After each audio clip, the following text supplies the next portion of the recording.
Well, hello there. How is everyone? I hope you're all well. You amazing, beautiful, wonderful people. And guess what? It's the midweek hump, baby. The midweek hump. We all love the midweek hump, don't we? And you're looking absolutely amazing. I can only imagine you're glowing because it is indeed the midweek hump. And we're going to get straight into some meat and potatoes as we talk about the absolute shit show that is Sebastian Rogers. Is it me, or is it just when you have children going missing, these cases just turn into a shit show? And it generally turns into a shit show when the parents kind of get looked at, and you find out that there's stuff that just keeps falling out of the closet. There's more skeletons falling out of these closets than you see in an entire season of Bones. But look, we don't really know what's going on. We can only speculate, we can only assume, we can only have opinions, and at this stage, I'm sure that a lot of us have got opinions about the adults that made up part of Sebastian Rogers' world. But the boy is still missing. The boy is still missing as we head further and further away from D-Day.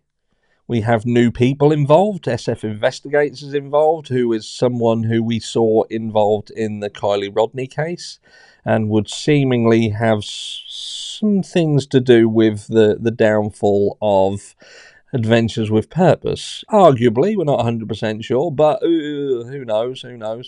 But he's involved. We have finally got a date for the motorcycle rally as well, which is on the 19th. So they're absolutely sure that Sebastian's not going to be found between sort of now and when the rally happens, unless they've just put it in the diary, possibly. But they've done all the flyers. They've got all them. They're out, as you can see on the screen here.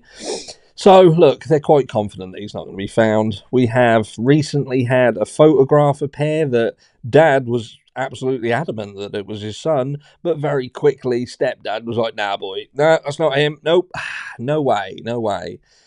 But there's, this has turned into a little bit of a cash cow for people.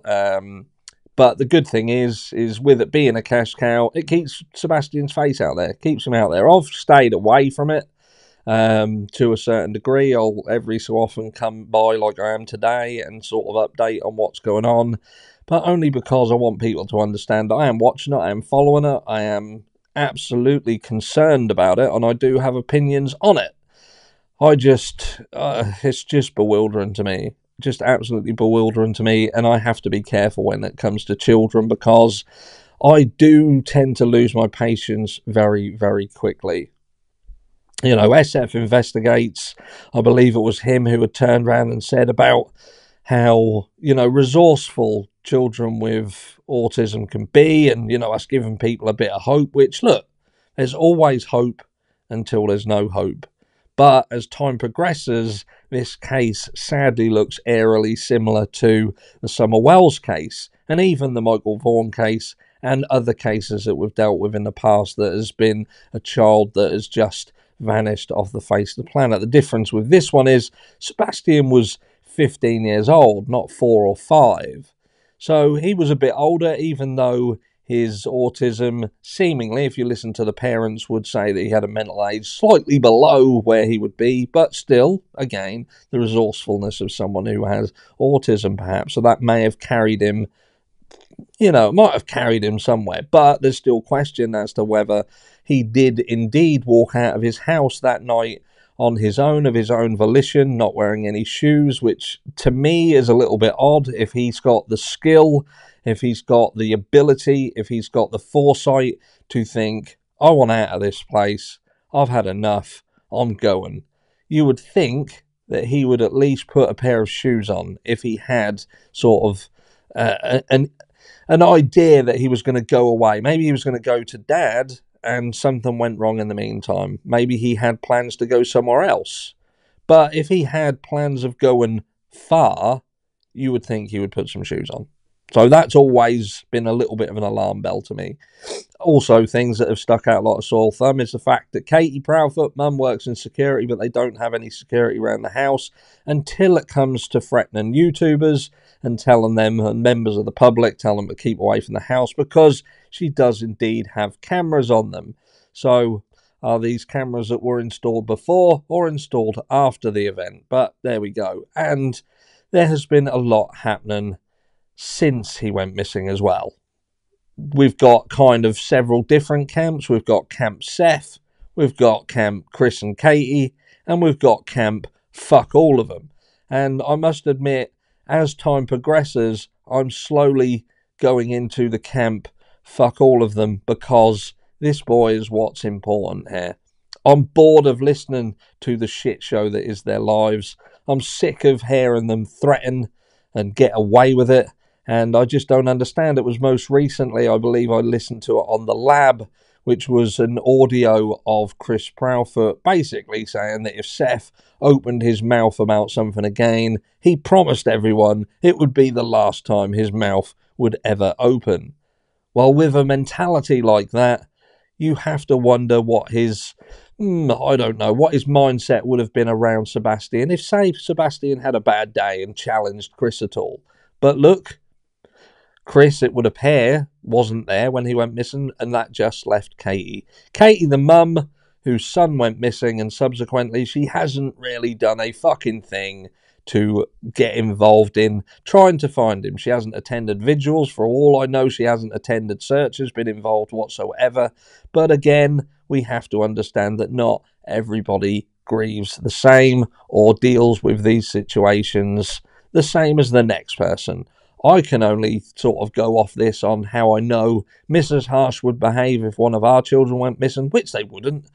But, and how I would behave. How would I behave in this? And I don't think that there is anybody on this planet who would stop me from searching for one of our children. Absolutely no way. And I would want and welcome every single piece of help. And my background, whatever people can find, well, not that I've got much that people can find anyway, but that would be in the background. That wouldn't even come into the forefront of my thoughts, because my thoughts would solidly be about find Sebastian, get him home, get him here, and everything else can wait, and we'll deal with that when we have to. But look, let's have a quick look in the news reports, not so much the news, but Twitter, because that seems to be the place where it's all happening at the moment, shall we? So here we go. Here you got missing in American network. Sebastian Rogers is still missing, endangered from Hendersonville, Tennessee. Please keep sharing his flyers, information until his family is able to bring him home. Then we've got a little flyer there with a QR code that you can scan and get more information, and the number there for TBI find, which we know when TBI are involved, they're on the ball. Not so much. And then we've got Peter Hyatt here. Hi, Peter, saying boasting about disciplining a child while he is missing strongly suggests that the discipline is a factor in his disappearance. I have found it quite interesting how that the adults around Sebastian, I'm not going to mention any specific names, you know who, but have kind of tried to show Sebastian could be difficult. You know, he could have had his moments and been challenging. But, you know, talking about discipline, yeah, I find that a little bit odd too. And there is Rose. We are on day 79 of the search for Sebastian Rogers in Sonoma County, Tennessee. I do not believe that he vanished into thin air. I certainly agree with that. He didn't just up sticks and vanish into the thin air like a fart in the wind, did he? The last person to see him alive has all of the answers. Keep us sharing. Please keep sharing his face. He could be anywhere by now. Yeah, and look, who was the last person to see him? What happened? Seemed happier when you saw him in pictures earlier on in the night, but something seemingly happened.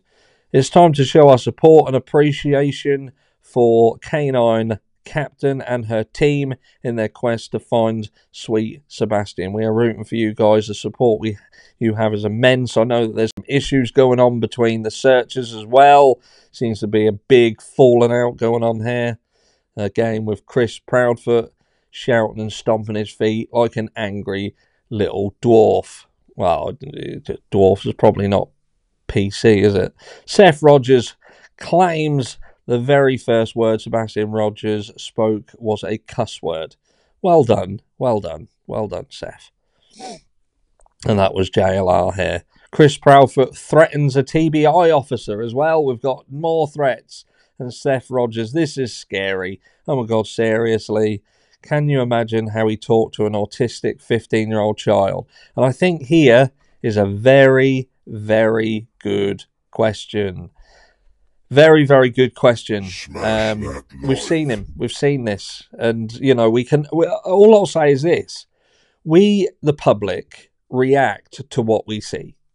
We react to what we see. And when we see specific things, it makes us question specific things. It makes us think specific things about people. They usually do it to themselves. And when you see the likes of Chris Proudfoot speaking in the manner with which he does to females and talking about the things that he has with respect of Sebastian and the fact that he has been threatening, he's literally threatening people with, you could argue, especially the threat against Seth. You know, he won't open his mouth again. That's a threat to kill someone.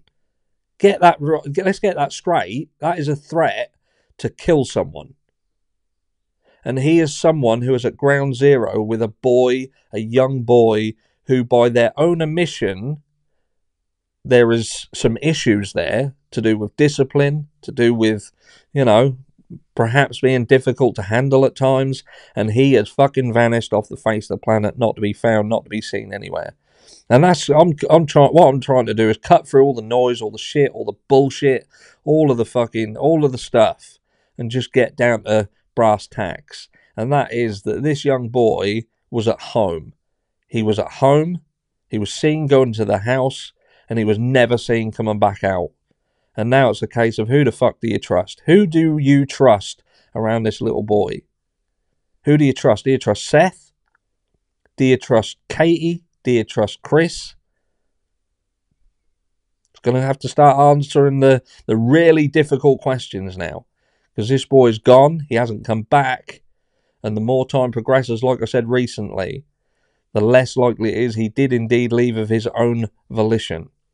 And if he didn't leave of his own volition, then something happened inside that house. Anyway, let's hope that there is some positivity at the end of this. Because like I say, there is always hope until there is no hope. So let's keep hopeful. And I will catch you all in video 2 later today.